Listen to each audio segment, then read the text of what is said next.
मैं भारत को भारतीयता की मान्यता के आधार पर फिर से खड़ा करना चाहता हूं, उस काम में लगा हूं। दूसरा, पित्त का हिस्सा बहुत क्लियर है, एकदम स्ट्रेट फॉरवर्ड है कि घी ज्यादा खाएंगे पित्त आपका हमेशा सम रहेगा। और ज्यादा घी खाने का जो समय है वो बारिश के दिनों में और ये जो गर्मी के दिन होते हैं ना, उस समय घी ज्यादा खाइए ताकि पित्त को कंट्रोल करके रखे। और वात के लिए मैं पहले ही बता चुका हूं, शुद्ध पित्त। अभी ये जितनी बात है आप सोचो कितनी सरल है। बस हमें अपनी जीवन शैली में थोड़ा बदलाव करना है। जीवन शैली में बदलाव से पहले मन में संकल्प लेना है कि जी हम तो ऐसे ही चलेंगे, दुनिया जिधर जाए जाए हमें उससे मतलब नहीं, हम तो ऐसे चलेंगे। तो ये तीन चीजें अगर आपने देख ली तो बहुत अच्छा है। अब थोड़ा आगे चलें। अब और दूसरी चीजों पे मैं चलता हूं कि और कौन कौन सी चीजें हैं जो आपके आसपास हैं और आपके वात पित्त कफ तीनों को सम पे लाने में मदद कर सकती है। ये तीनों समभाग में रहें तो अच्छा होता है। और कौन कौन सी चीजें हैं? तो भागवती जी कहते हैं रसोई के बाहर जाने की जरूरत ही नहीं, सब वहीं है। भागवती जी ने एक सूत्र लिखा है, दुनिया का सबसे बड़ा औषधि केंद्र हमारा रसोई घर है। सबसे बड़ा औषधि केंद्र रसोई घर है।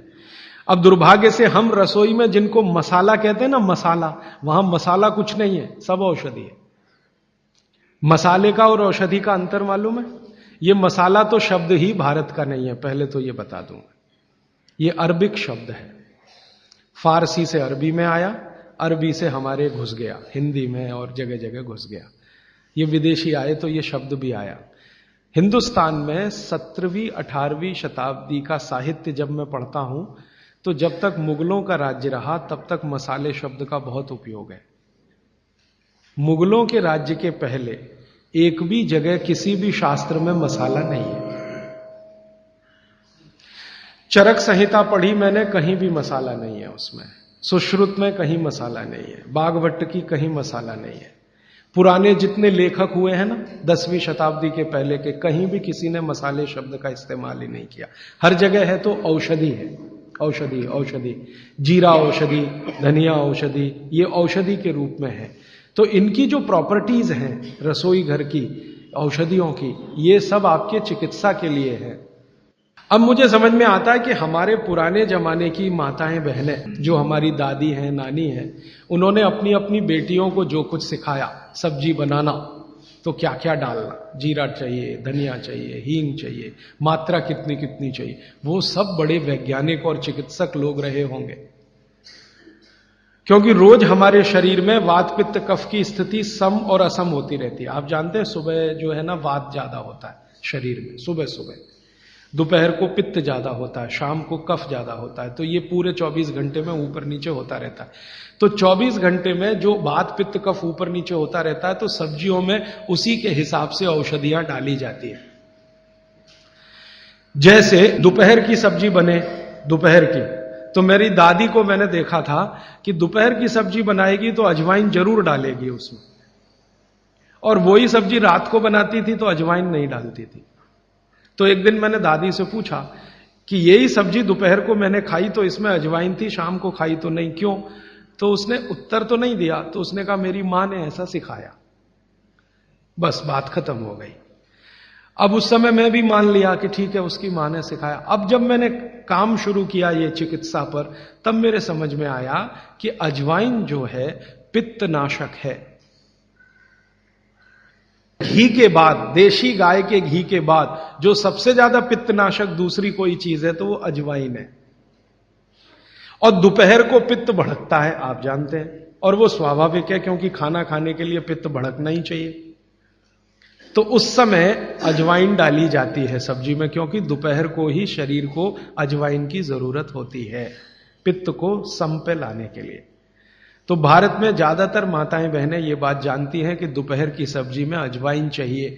दोपहर का दही है ना, दही का मट्ठा, उसमें भी अजवाइन का बघार लगता है। दोपहर की जितनी भी चीजें हैं ज्यादातर अजवाइन ग्रस्त होती हैं या अजवाइन से बनती हैं, क्योंकि पित्त को सम पे रखना है। तो आप सोचो जो लोग ये कर रहे हैं वो बिना कहे कितना बड़ा काम कर रहे हैं, हमने उसका वैल्यूएशन नहीं किया, ये हमारी मूर्खता।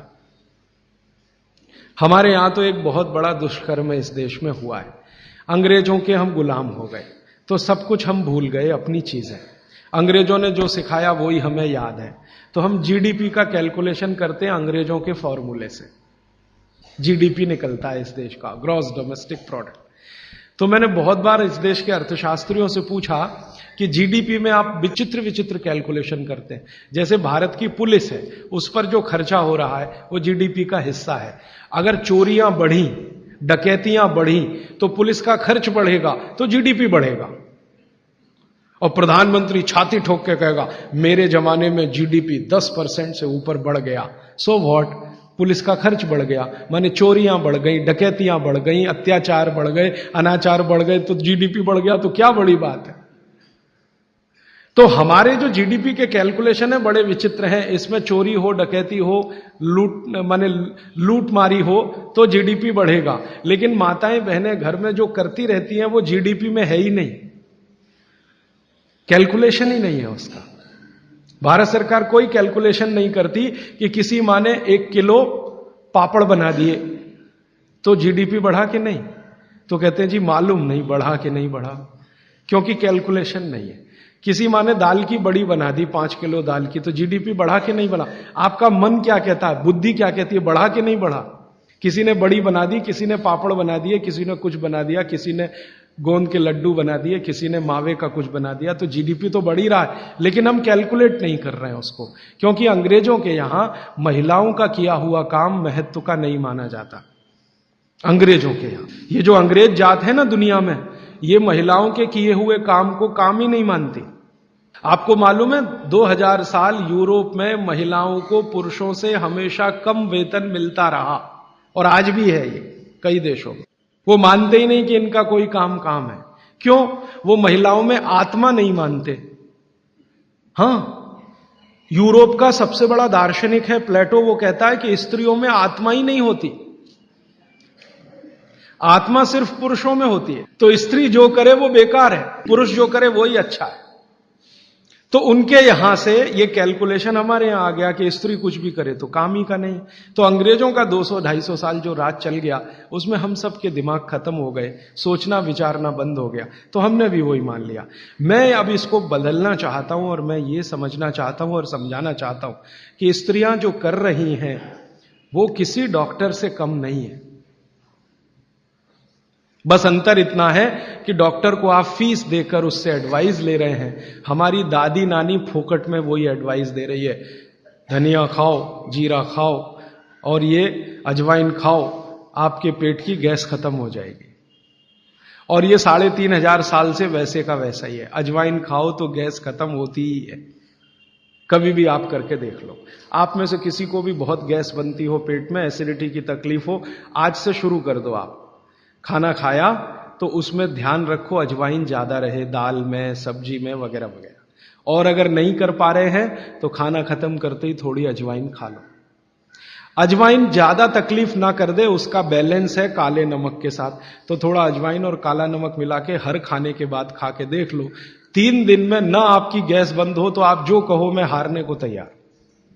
ये गारंटी मैं नहीं दे रहा हूं, ये गारंटी अजवाइन दे रही है, मेरी गारंटी नहीं है, अजवाइन की गारंटी है।